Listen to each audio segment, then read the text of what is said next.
You're watching Moontower Soccer's Story of the Week, where Landon Cottam and Jeremiah Bentley discuss this week's most important, consequential, and interesting Austin FC news. Austin slips to 10th in the West with this loss against Vancouver. Where else do we want to start here, Jeremiah? I think let's. The biggest, I think, disappointment from everybody that I've talked to, both Saturday night and then on Sunday and then again today, different folks have been like, what went wrong or different about Sebastian Driussi on this match versus the last couple, where this false nine seemed to have worked, before, especially against Nashville, a bit against LAFC, and just not at all. He just looked super flat on the night, and not shockingly, all the various online social media platforms are now calling for him to be shipped out on a rail, right? As soon as one match like that happens. But, from your perspective, what went wrong? Is it formation? Is it his effort on the night? Is it what Vancouver was doing? But, why did Austin look so terribly flat, specifically with Driussi up top? I think it's probably a combination of several of the things you just mentioned and some other things on top of that. I think from what I was seeing, the biggest thing to me was the defensive shape that Vancouver was in, and Austin's inability to either A, adapt to it, or B, when they did get into positions to beat it, failing to do so, either by making a bad decision or failing to execute on a pretty simple thing to do, should be in most cases. So the way that they were set up, it was kind of a 3-5-2. They were not pressing high, so they're letting our back line have the ball, but keeping just this huge mass of players in a band across the middle of the field. And so Austin kind of played patiently in the back, was working, trying to find gaps to play into. But it seemed like anytime we did get into one of those gaps, Andres Kubas is one of the best defensive mids in the league, if not the best defensive mid in the league in moments exactly like this. So some credit to Vancouver for a good game plan and good execution on that game plan. But when Austin did get into these moments where you should be able to beat them, you should be able to slip through, how many times did Danny Pereira and Sebastian Driussi just cough the ball up needlessly? No pressure, just a heavy touch and the other teams onto it. And then other moments where we get into these spots where with just those three defenders behind you, Vancouver is kind of daring you to play into those areas and saying okay, we're going to clog up the middle of the field all the way across the field and leave these back corners open. And if you can play a ball into those areas good, low enough and accurate enough to keep our defenders off of it, and your winger can get to it and do something with it, then fine, we'll deal with that when that comes. Austin almost never made them have to deal with it, either because the pass was bad. We would get into the area where you could make that pass from and either make a bad decision or make a bad pass.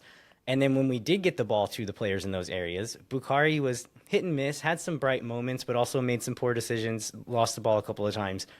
And then on the other side was John Gallagher, and he, this is not where he shines, as I've been talking about and either forced to talk about or volunteered to talk about on almost every show for the last 3 months, where if he receives that feet and is going one-on-one with someone, that's not where he's going to be good. He's good getting around the corner, momentum behind him, running into space. And we never got him into those positions. He was almost always forced into spots where he's set up to fail and often did fail. And so, I think partially credit to Vancouver for just taking those things away. And if you look at I'm realizing maybe the breadth of my cursing of Austin FC goes wider than I realized, but I made some little graphics and posted them to Twitter last week about the little rotations that Austin was doing against Nashville and why using a false nine can be effective. And the way Vancouver defends pretty much negates everything that I was talking about in those graphics, where if you have Owen Wolf or Alex Ring kind of running over to the sideline, the goal for that is to pull a defender out of position. But if that's already where all the defenders are, then it's not helping anything. And the same with Driussi dropping into the midfield. If there's already a ton of numbers there, then you're not pulling anybody out of the way. You're just running to where the defenders already are. And so, I think it's a combination of Vancouver having a good game plan and executing against it quite well, and Austin not counteracting that game plan and not really ever being able to adapt to it or execute against it whenever they did adapt to it. Well, I think, and also Austin ends up with 6 shots on goal on the night, 0 on target. I looked into some of the like stats we don't normally get into, and one thing I thought was interesting in a bad way was Vancouver outdueled Austin to 52, both on the ground and into the air. So it feels like when there were 50-50 balls, Vancouver was always the one getting to it. Austin had 25 more passes than Vancouver in their own half. Vancouver 50 more than Austin in the opposition half. So there was a lot of horseshoe sadnessy appearing to me passing the ball around the back, like looking for space that just wasn't there because of the way Vancouver was defending. And I guess to your point earlier, maybe just sort of playing into Vancouver's defense strategy. Yeah, it was not like classic horseshoe of sadness where you're kind of in your own half and just passing the ball in a perimeter around a defense. This was like most of the horseshoey stuff was happening deeper in Austin's half, and like Vancouver's fine with that. Yeah, have the ball there, but when you come into the middle of the field, we're gonna close on you like a trap. And as I've said a couple of times already, it didn't take much pressure to get Austin to cough up the ball in those scenarios from players who you would expect to do better in those moments. Yeah, and you mentioned Bakari, and it seemed to me from watching it on the night, and so you can let me know if this is accurate or not, it seemed like Vancouver also paid him a lot of attention. Maybe it's because John Gallagher is not as much of a threat with the way they're playing on the other side, but it seemed like they were like putting 2 or 3 guys on him, and he was not able to get out of that and was not also able to take advantage of what should have been open guys somewhere else on the field. Yeah, I think they were kind of cheating to his side, and so whenever Austin got the opportunity to play that diagonal into that space, they were saying, okay, we'll let you do it, but do it over there. Play it to the other guy. We're not letting this guy get it. And then in several moments when he did get it, he didn't do that great with it a couple of times. And a few times where he did put a defender on skates, there was one time he gets into the box and rips a shot from just a crazy acute angle that's going to be really hard to hit in. He has 3 guys on the backside. Like, he did really well there and then made a bad decision. And then another time where I think it's a goal kick, Zardes heads it up the field, and he kind of skirts around a defender on the in line and then pushes into the box, and he's trying to chip one in. I think he has Gallagher on the backside and then Driussi running up the gut, like up the middle of the box, and just floats the ball too much, and the keeper is able to come out and just catch it before any of the Austin players get there. So I think there were some other moments, too, where he gets into space, and there's just nobody else there.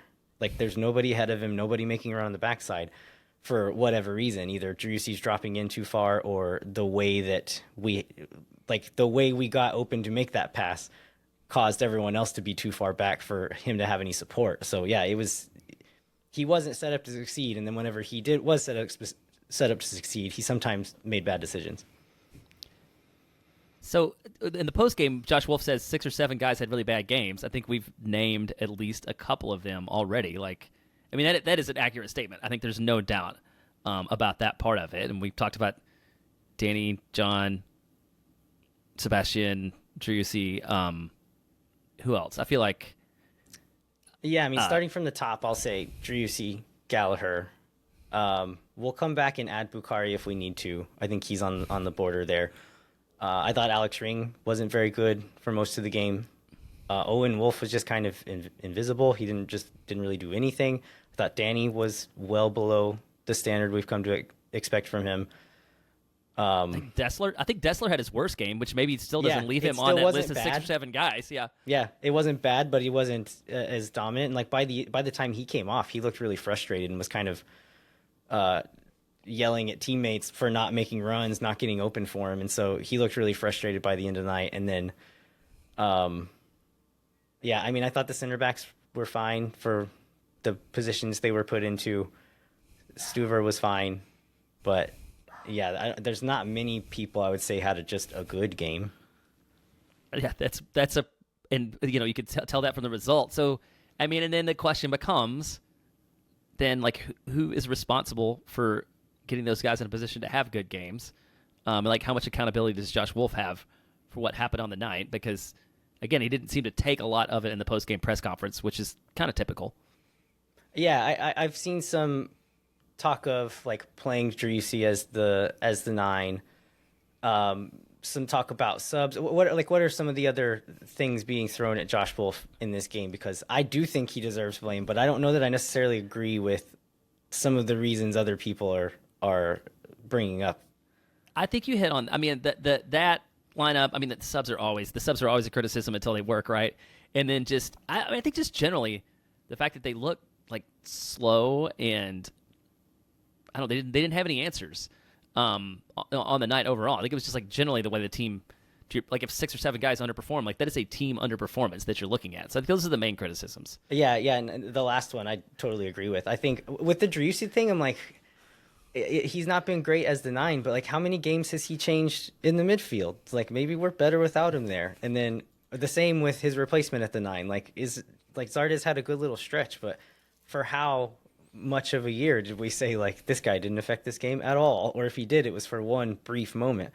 And so, like, I don't know. I have a hard time getting worked up about those types of decision, but tactically, and we'll get into some of the defensive side as well, where Austin just kept getting split down the middle, where we defended in a 5-2-3, so Gallagher was essentially playing as a wing back the whole game. And then he would shift up, and it would be more of that 4-3-3 with Danny as the lone 6 and then Owen and Ring as the 10s. But every time we got into a defensive shape, he was back in a back 5. And I generally quite like that shape from Austin better than them throwing more numbers forward. But Vancouver was doing a good job of kind of stretching our lines a little bit. And then we only have Ring and Pereira in the middle of the field there. They would have to chase a guy. It would open up a bunch of space, and they'd have someone drop off the front line and split the line and play into that space and turn, and we're just in a super vulnerable position at that point. Josh Wolf said something in the post-game press conference that gave me a clue as to why that was happening, and he was talking about like using Gallagher and Dessler to jump those wide passes and press high on those wide passes. That means the outside center backs were kind of covering Picot and those balls in behind. And so they were worried about the speed in behind. We didn't really get beat with those balls very often, but what it left us with was these huge gaps in midfield where they just sliced us open over and over and over. And I think that's maybe what he was talking about with Bukhari dropping into that space and doing a bit better in those moments. But that's where I will give Josh Wolf a bunch of blame for not adjusting to a thing that they've been killing us with all night. And then knowing that this is how Vancouver is going to defend and trying to run out the same thing that kind of like cuts out what we're trying to do before we even start it. And so, yeah, like for the subs, whatever, I can't get too worked up about that. But the game plan overall, yeah, I don't think it was right for the game, and it didn't seem to change much throughout the game. Well, I think we can sum this part up by saying not a great night, ready to move on, but it's going to take 2 more weeks. And let's take a break and then get into the more details of the match. If you like this video, you can listen to the full episode at moontowersoccer.com or wherever you get your podcasts.